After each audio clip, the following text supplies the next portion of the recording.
سورہ فاتحہ 100 مرتبہ پڑھ کر جو دعا مانگی جائے وہ قبول ہوتی ہے. سورہ بقرہ کی تلاوت سے شیطان گھر سے بھاگ جاتا ہے. آیت الکرسی پڑھنے سے محتاجی دور ہوتی ہے. سورہ کہف کو ہمیشہ پڑھنے والا دجال کے فتنوں سے محفوظ رہے گا. والدین کی قبر پر ہر جمعہ سورہ یاسین کی تلاوت کرنے سے اس کی حروف کی تعداد کے برابر ان کے گناہ بخش دیے جاتے ہیں. سورہ الدخان پڑھنے سے مشکل دور ہوتی ہے. جو قریب المرگ ہو اس پر سورہ جاسیہ کا دم کرنے سے خاتمہ بالخیر ہوتا ہے. سورہ حجرات کا پڑھنا اور دم کر کے پینا گھر میں خیر و برکت کے لیے مفید ہے. سورہ قاف پڑھنے سے جو باغ ہوتے ہیں ان کے پھلوں میں کثرت ہوتی ہے. سبحان اللہ. سورہ رحمان 11 بار پڑھنے سے تمام مقاصد پورے ہوتے ہیں. سورہ واقعہ جو شخص روزانہ پڑھے گا اسے کبھی فاقہ نہ ہوگا. سورہ ملک کو ہر رات پڑھنے والا عذاب قبر سے محفوظ رہے گا.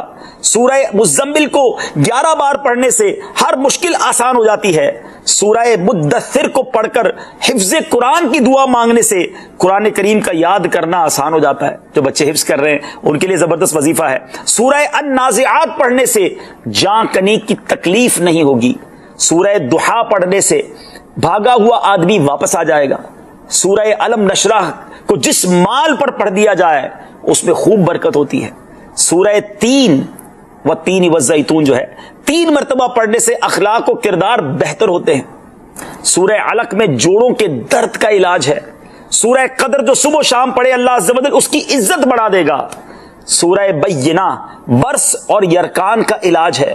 جس آدمی یا جانور کو نظر لگی ہو اس پر سورہ عادیات کا دم مفید ہے. سورہ قارعہ پڑھنے سے بلاؤں سے حفاظت رہتی ہے.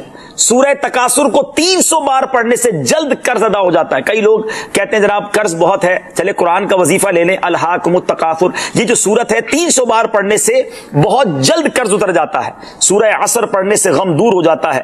سورہ ہمزہ اور سورہ فیل دشمن کے شر سے حفاظت کے لیے, اور سورہ قریش جان کی حفاظت کے لیے بڑی مجرب ہے, بڑا کمال کا وظیفہ ہے. سورہ ماعون بڑی مشکل کے وقت میں پڑھنا بہت مفید ہے. سورہ کوثر کی تلاوت سے بے اولاد صاحب اولاد ہو جاتا ہے. کئی بے اولاد بھی وظائف مانگ رہے ہوتے ہیں. سورہ کافرون 1/4 قرآن کے برابر ہے. سورہ زلزال نصف قرآن کے برابر ہے. سورہ اخلاص 1/3 قرآن کے برابر ہے.